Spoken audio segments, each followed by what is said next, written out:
तो बड़ी खबर आ रही है, आपको बता दें पीएफआई पर 5 साल का प्रतिबंध लगा दिया गया है। गृह मंत्रालय की ओर से प्रतिबंध लगाया है, जिसके बाद नोटिफिकेशन भी एक जारी किया गया। टेरर लिंक के सबूत मिलने के बाद ये बड़ी कार्रवाई की गई है।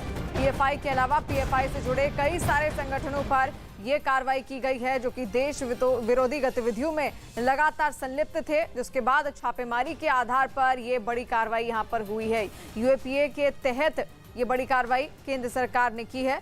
तो आपको बता दें 5 साल के लिए प्रतिबंध लगा दिया गया है पीएफआई पर। बीते कुछ दिनों पहले हमने देखा किस तरीके से एनआईए, ईडी और जो स्थानीय पुलिस थी, स्टेट पुलिस द्वारा भी छापेमारी अलग अलग जगहों पर की जा रही थी। कई शहर उसमें शामिल थे, 8 राज्य उसमें बताए जा रहे थे, जहां पर पीएफआई लगातार सक्रिय तो था, लेकिन देश विरोधी गतिविधियों में उसकी संलिप्तता पाई गई थी। और उसके बाद पीएफआई से जुड़े कई सारे जो मेंबर्स थे उनकी गिरफ्तारी भी हुई थी, और गिरफ्तारी के बाद पूछताछ में और कुछ जो खुलासे हुए वो बेहद चौंकाने वाले थे, जिनके बाद फिर से एक बार कल भी ये छापेमारी लगातार की गई। और अब आपको बता दें बड़ी खबर जो निकलकर सामने आ रही है, यूएपीए कानून के तहत कार्रवाई करते हुए गृह मंत्रालय ने 5 साल का प्रतिबंध पीएफआई पर लगा दिया है, और उसके साथ साथ जो और संगठन उससे जुड़े हुए हैं उन पर भी ये कार्रवाई की गई है। पीएफआई कई सारे राज्यों में लगातार सक्रिय था, काफी लंबे वक्त से, 1 दशक का वक्त इसको बीत चुका था, लेकिन साथ साथ युवाओं को भड़काने का काम और एक निश्चित वर्ग को भड़काने का काम उसकी ओर से किया जा रहा था।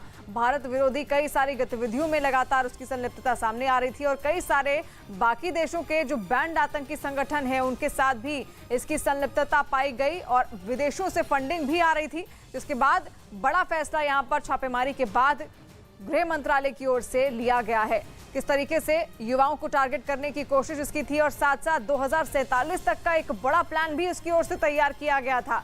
मुसलमानों को किस तरीके से भड़काने का काम सोशल मीडिया के जरिए किया जा रहा था। कोई भी बड़ा मुद्दा अगर देश में होता था तो उसमें मुसलमानों को, यानी कि एक निश्चित वर्ग को भड़काने का काम पीएफआई करता था, लेकिन अब कोई भी गतिविधि उसकी ओर से भविष्य में नहीं की जा सकेगी। 5 साल का प्रतिबंध उस पर क्योंकि लगा दिया गया है, उसके साथ साथ जितने भी संगठन उससे जुड़े हुए थे उन पर भी ये प्रतिबंध लगा दिया गया है। तो बड़ी खबर हम आपको बता रहे हैं, गृह मंत्रालय का बड़ा एक्शन है। पिछले दिनों किस तरीके से एनआईए लगातार एक्टिव मोड में आई हुई थी पीएफआई को लेकर। जैसे ही उसको सूचना मिलती है कि देश विरोधी गतिविधियां लगातार बढ़ रही हैं और पीएफआई की संलिप्तता उसमें कहीं ना कहीं देखने को मिल रही है, उसके बाद एक बड़ा एक्शन प्लान गृह मंत्रालय की ओर से तैयार किया जाता है, एनआईए की ओर से तैयार किया जाता है, ईडी की ओर से तैयार किया जाता है, और देश के अलग अलग हिस्सों में छापेमारी को अंजाम दिया जाता है। और छापेमारी के बाद कई सारे ऐसे दस्तावेज भी बरामद हुए हैं जो साफ जाहिर करते हैं कि आखिर किस तरीके से पीएफआई एक बड़ी साजिश रच रहा था जो कि देश विरोधी थी। और इसी के बाद उसके कई सारे सदस्य, जो कि 200 से भी ज्यादा जिनकी संख्या बताई जा रही है, उनकी गिरफ्तारी होती है, उनको गिरफ्तार किया जाता है। गिरफ्तारी के बाद पूछताछ में और कई सारे तथ्य खुलते हुए, कई कड़ियां सुलझती हुई निकलकर सामने आने लगती हैं, जिसके बाद कई जगहों पर छापेमारी की जाती है।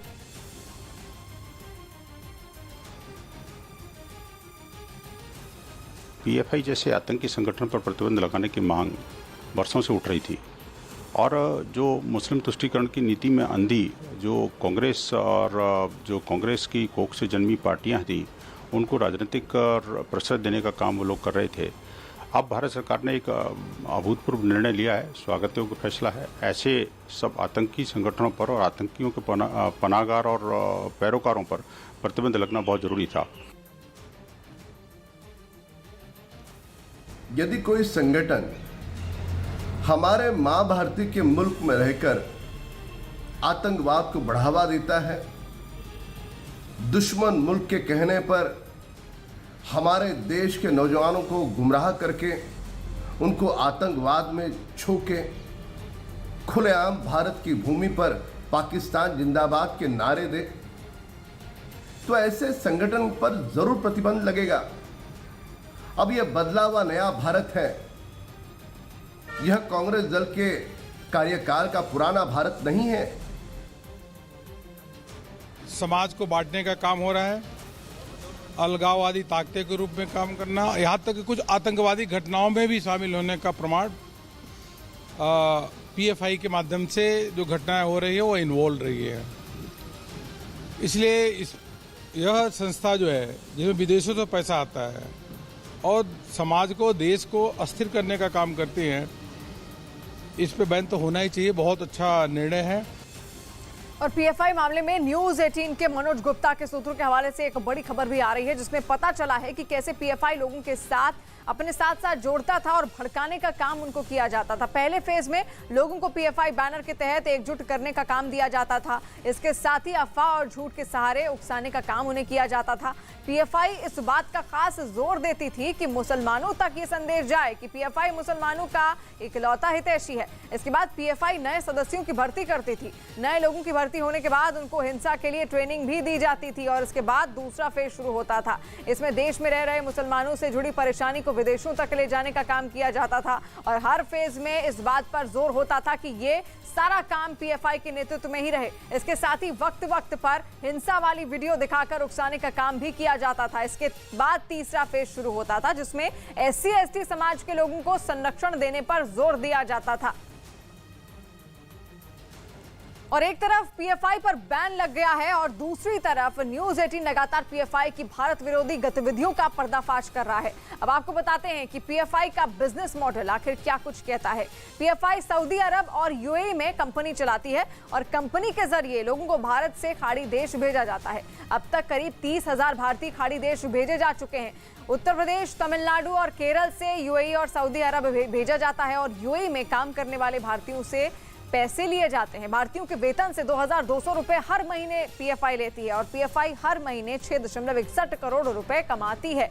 खाड़ी देशों से यूएई की करेंसी में पूरा लेन देन होता है, यानी कि किस तरीके से पूरा लेन देन हुआ, बड़ा ट्रांजैक्शन की ओर से किया जाता था और किस तरीके से भारतीयों के पैसे का ये इस्तेमाल करते थे। पीएफआई मामले में CNN के हवाले से भी एक बड़ा खुलासा हुआ है कि कैसे पीएफआई सोशल मीडिया के जरिए लोगों को भड़काने का काम करता है। पीएफआई सोशल मीडिया पर पूरी तरह से एक्टिव है, तो वहीं पर सोशल मीडिया पर उसकी पैनी नजर भी रहती है। पीएफआई सोशल मीडिया का इस्तेमाल भारत सरकार के खिलाफ मुसलमानों को भड़काने के लिए करता है। पीएफआई के नेता सोशल मीडिया पर नजर तो रखते हैं, लेकिन एक्टिव रहने के बावजूद अपनी विचारधारा कभी सोशल मीडिया पर पोस्ट नहीं करते, जिससे कभी जांच एजेंसियों की अगर जांच में वो पड़े तो उनके रडार पर ना आ पाए। पीएफआई सोशल मीडिया पर कोई भी पोस्ट करता है तो उससे पहले उस पोस्ट के कई बार जांच जाता है और जांच में पता चलता है कि जो भी भड़काऊ पोस्ट पीएफआई की तरफ से की गई है, पोस्ट करने के लिए हर बार एक नया सोशल मीडिया अकाउंट बनाया जाता है। यानी कि पोस्ट करने के सिर्फ घंटे भर पहले वो सोशल मीडिया अकाउंट बनाया गया और जब पोस्ट कर दी गई उसके थोड़ी देर बाद उस सोशल मीडिया अकाउंट को बंद कर दिया जाता है। और यही नहीं, इसके साथ ये भी पता चला है कि जिन अकाउंट से पोस्ट हुआ उसमें से ज्यादातर अकाउंट फर्जी हैं। पीएफआई ने बाकायदा सोशल मीडिया के लिए अलग से एक विंग भी बना रखी है।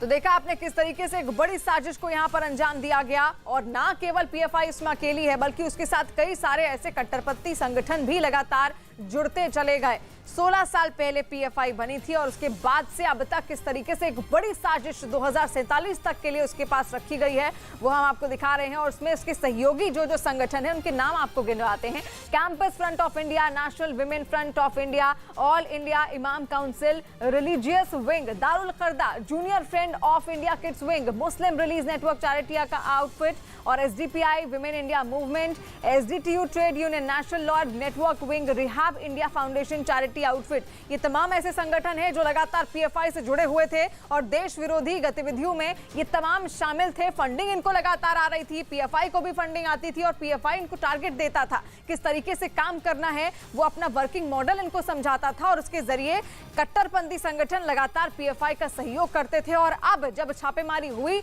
एक एक कड़ियां जब सुलझने लगी, उसके बाद बड़ा पर्दाफाश जब निकला तो उसके बाद 2047 तक के लिए किस तरीके से पीएफआई और उसके संगठनों ने मिलकर एक साजिश रची थी उसका खुलासा होता है। और अब आप